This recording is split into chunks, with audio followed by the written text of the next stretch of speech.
and I'm joined by Senator Tom Cotton. I don't know if he agrees with me, but in the morning Wall Street Journal, Senator, there's a story: Beijing plans a new training facility in Cuba, raising prospect of Chinese troops on America's doorstep. Appeasement always gets that kind of response. What did you make of Secretary Blinken in China yesterday?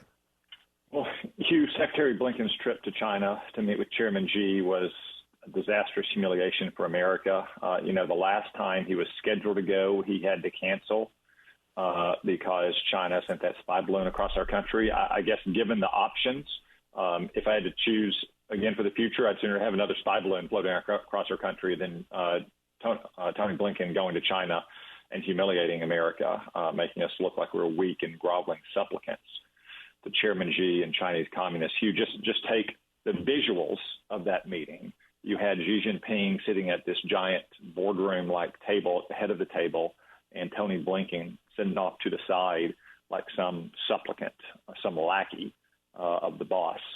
Now, some people may say, oh, that's silly, that doesn't matter, but contrast it to what happened with Mike Pompeo and Rex Tillerson. They sat in chairs next to each other. Or Hugh, just for that matter, contrast it to what happened to Bill Gates just a few days ago. He too sat next to Xi Jinping in the chair, speaking as peers.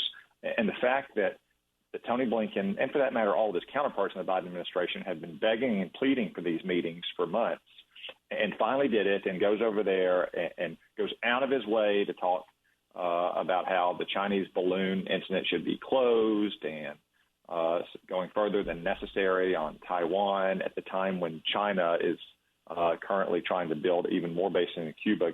Shows just how far Joe Biden will go to appease the Chinese communists, which will only beget more aggression. Senator, how can the balloon incident be closed? We don't even have the balloon. Well, it's closed in Joe Biden's mind because they'll do anything to avoid conflict or tension with China. When, remember, it's the communists in China that are provoking the tensions, and they're doing so because they know that given a few weeks, Joe Biden will declare any kind of conflict closed. And remember, this meeting this week was not just a one-off. Now it's designed to open up trips by the Secretary of Treasury and the Secretary of Commerce, and even John Kerry, of all people, to go talk about climate change. I mean, this is an administration that would give away the farm when it comes to the military balance of power and China's neo-mercantilist policies are stealing American jobs if they can get ephemeral promises to John Kerry for climate change. Now, I didn't hear everything Secretary of State Blinken said. Did he mention the Uyghur concentration camps? Because there is a genocide recognized by Secretary of State Pompeo, confirmed by Secretary of State Blinken.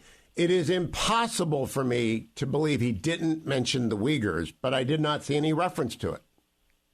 He claims to have mentioned it in their private meeting. Let's just say that I have my doubts about how strong Tony Blinken was privately with Chairman Xi when he looked like he was seated at the kids' table on raising not just the genocide against religious and ethnic minorities in China, but their flouting of their own international commitments in Hong Kong, their aggressive probing of Taiwan's air and waters, their theft of American intellectual property, flooding America with the precursors to fentanyl, if not fentanyl itself, and now potentially opening up military bases in Cuba.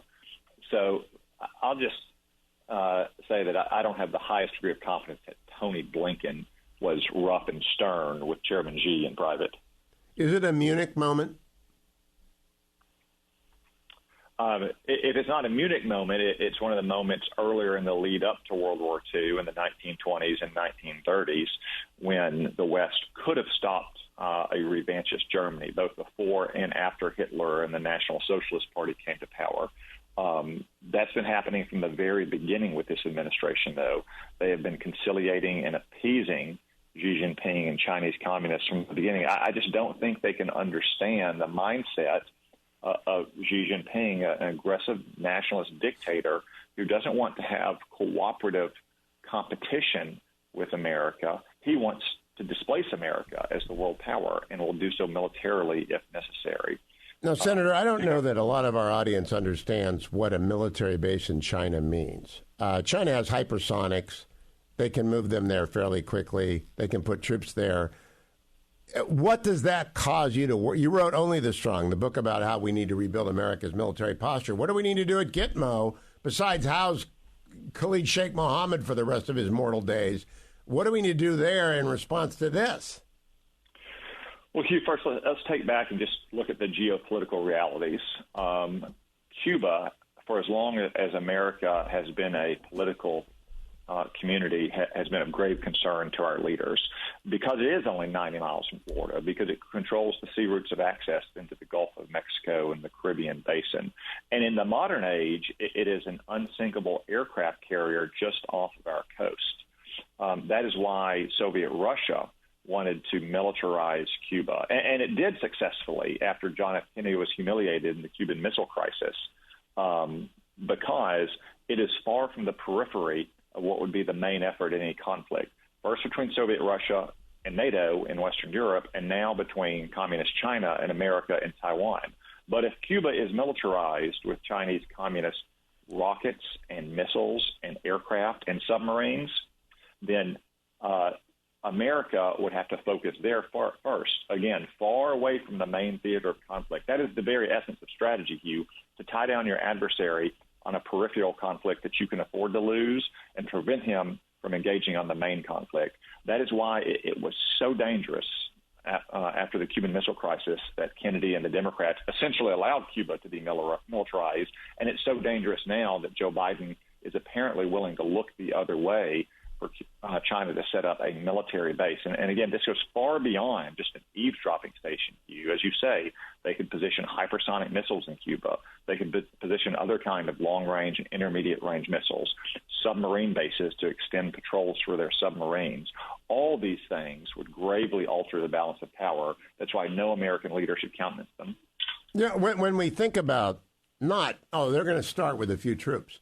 We're going to end up with their one or two Chinese aircraft carriers making port calls there. We're going to end up with their submarines there. We're going to end up with hypersonics and long-range bombers there if we don't stop it. Now, stopping it is going to be very complicated because of the Obama administration abandonment of the embargo. I don't want people to forget that President Obama went down there for a baseball game and that Ben Rhodes, the Metternich of MSNBC, went there for Fidel Castro's funeral. This was the huge mistake because they thought, if you just throw yourself at the feet of dictators, they'll change. Didn't work in Iran, didn't work in Cuba, and now it's not working with China, and they're all getting together. The band's getting back together, Senator Cotton. Yeah, Hugh, as I wrote in Only the Strong, in some ways, Barack Obama's Cuba deal is worse than his Iran deal. It just wasn't as grave a threat. With Cuba, Barack Obama basically said, I'm tired of this nonsense. I'm going to throw in the towel on 50 years of bipartisan policy towards Cuba. Barack Obama probably had a Che Guevara poster in his dorm room. College dorm room, yep. But now it does show just how gravely dangerous it can be when you have communist China potentially setting up a military base, not just an eavesdropping station, but a military base that could threaten all of the American homeland in a way that is much harder for them to do from their military bases in the Western Pacific or from their Navy in the Western Pacific. Aren't we to mirror whatever they do there in Taiwan? I mean, we already have quite a significant military presence in Japan. We can militarize Taiwan, and we can ask the Vietnamese to allow us to build up their harbor facilities as well at the old ports that used to serve the American military there. What do you think? Rather than mirroring in Taiwan what they might do in Cuba, Joe Biden should be working to make sure they don't do any of these things in Cuba, because, again, it would so gravely offset the balance of power. You mentioned our bases in places like Korea and Japan and Guam. I just want to remind all your listeners, those bases and our troop presence in the Western Pacific are not the cause of communist aggression. They are the result of communist aggression. We have those bases there because of Soviet Russia and Communist China and the threat they pose to our interests and allies in the Western Pacific. They've been there for decades. They're not the reason why China is behaving the way it is now. It's because Xi Jinping thinks that he can steal a march on Joe Biden. Last question, Senator. What do we do about this Cuba thing? I mean, how do we deter that? Joe Biden, God save the Queen, Joe Biden, is not going to have a policy of strength like Ronald Reagan. What do you do in the Senate in the interim until we get a new president who is serious about national security? Well, Hugh, it's incumbent that Joe Biden make it clear that America cannot tolerate communist China militarizing Cuba. Again, this is why the Cuban Missile Crisis was a strategic calamity for the United States. The Russians gave up something they had never had, which was the possibility of having nuclear-armed missiles there. And in return, they got assurances that America would never again try to overthrow Castro and that we would accept any weapons up to nuclear weapons. We cannot allow that situation to happen with China because, again, it would be the essence of strategic advantage for China to tie us down in Cuba, peripheral to the main conflict in Taiwan. So it has to be a high, high priority of Joe Biden to ensure that cannot happen. I'm confident there'd be a large bipartisan majority in Congress to support him on that. Thank you, Senator Cotton. It's always a pleasure. Have a good week and get out there on the Senate floor and start calling attention to this. This is a disaster. It's actually just a complete disaster. Thank you, Senator.